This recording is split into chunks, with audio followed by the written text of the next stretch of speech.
नमस्कार दोस्तों, अगर आप झारखंड में शिक्षक बनना चाहते हैं तो यह वीडियो आपके लिए बहुत ही ज़रूरी है।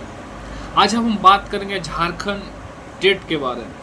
आज हम बात करेंगे झारखंड टेट के बारे में, यानी कि जे टेट के बारे में। इसका सिलेबस क्या है, कौन कौन से इस परीक्षा में बैठ सकते हैं और इसका तैयारी कैसे करेंगे, इसके बारे में हम आपको पूरी जानकारी देंगे। यह परीक्षा झारखंड एकेडमिक काउंसिल द्वारा आयोजित किया जाता है और इसमें दो पेपर होता है, एक पेपर 1 और दूसरा पेपर 2।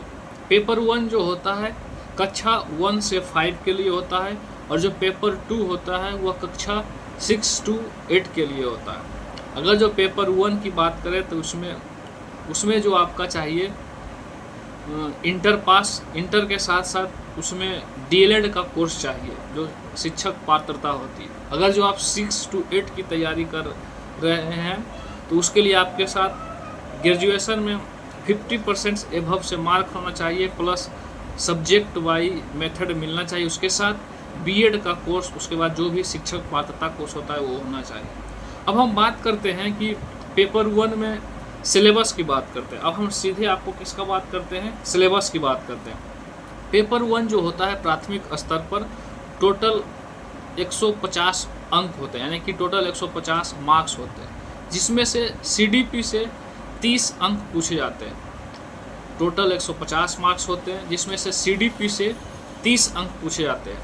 भाषा 1 से भी 30 अंक पूछे जाते हैं। भाषा 1 में कौन कौन हो सकता है, हिंदी ले सकते हैं, अंग्रेजी हो सकते हैं, संस्कृत ले सकते हैं, इत्यादि विषय आप ले सकते हैं। अगर जो हम भाषा 2 की बात करते हैं तो उसमें क्षेत्रीय जनजातीय भाषा आपको आनी चाहिए। क्षेत्रीय झारखंड की जो क्षेत्रीय जनजातीय भाषा होता है उसमें से आपको लेना पड़ेगा जो 30 अंक का होगा। तो 30 उधर हो गया, 30 इधर, 30 90 मार्क्स तुरंत हो गए। टोटल ईवीएस की बात करें, हम पर्यावरण अध्ययन की बात करें यानी कि ईवीएस की बात करें तो 30 अंक ईवीएस से भी निर्धारित किए गए, तो इससे आपका पूरा हो जाता है। अगर जो पेपर 2 के सिलेबस की बात करें तो पेपर 2 जो होता है वो कक्षा 6 से 8 के लिए होता है, जिसमें शिक्षक पात्रता ग्रेजुएशन के साथ साथ आपको बीएड का डिग्री भी होना चाहिए, जिसमें भी कुल 150 अंक होते हैं। याद रखना कि इसमें भी 6 से 8 जो पेपर 2 है उसमें भी 150 अंक की परीक्षा होगी, जिनमें से अनिवार्य विषयों की परीक्षा होगी। याद रखना, जिनमें से अनिवार्य विषयों की परीक्षा होगी, जिसके साथ साथ शिक्षक के श्रेणी के आधार पर गणित हो, विज्ञान हो, एसएसटी अध्ययन के 60 अंक पूछे जाएंगे। मतलब आपका जो ऐच्छिक सब्जेक्ट है, जैसे आप मैथ है, साइंस है, उससे जो होगा वो 60 अंक पूछे जाएंगे। 60 अंक में क्या होगा, 50 अंक ऑथेंटिकल सब्जेक्ट से होगा, किंतु 10 जो अंक होगा वह कंप्यूटर रिलेटेड क्वेश्चन होंगे। तो ये आपको क्लियर हो गया, कंप्यूटर शामिल होंगे।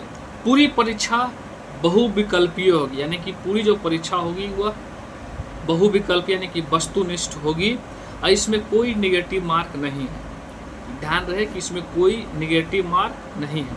पास मार्क, अभी क्वेश्चन आता है कि इसमें पास मार्क क्या चाहिए।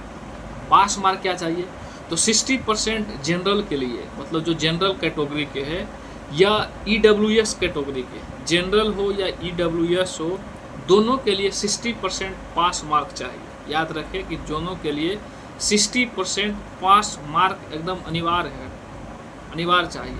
जैसे सीटेट में क्या होता था, 60% अनिवार्य मार्क होता था, इसमें भी क्या है 60% अनिवार्य मार्क होना चाहिए। अगर जो ओबीसी की बात करें हम तो ओबीसी के लिए है 55% अनिवार्य मार्क्स होना चाहिए, यानी कि 55% अगर जो आप आते हैं तो आप पास के कैटेगरी में। अगर जो एससी एसटी या दिव्यांग की बात करें तो इसके लिए 52% अनिवार्य कर दिया गया, यानी कि एससी एसटी और दिव्यांग की बात करें तो 52% अनिवार्य कर दिया गया। अगर जो हम बात करें कि यह फॉर्म कब से भराएगा और कब तक इसका डेट रहेगा, तो इसके लिए भी बता देते हैं कि परीक्षा का जो भराने का तिथि स्टार्ट हो रहा है वह 21 फरवरी 2026 से झारखंड टेट जो है इसका फॉर्म भराने का तिथि स्टार्ट हो रहा है, 21 फरवरी से स्टार्ट हो रहा है और स्टार्ट हो रहा है। अब हम बात करते हैं कि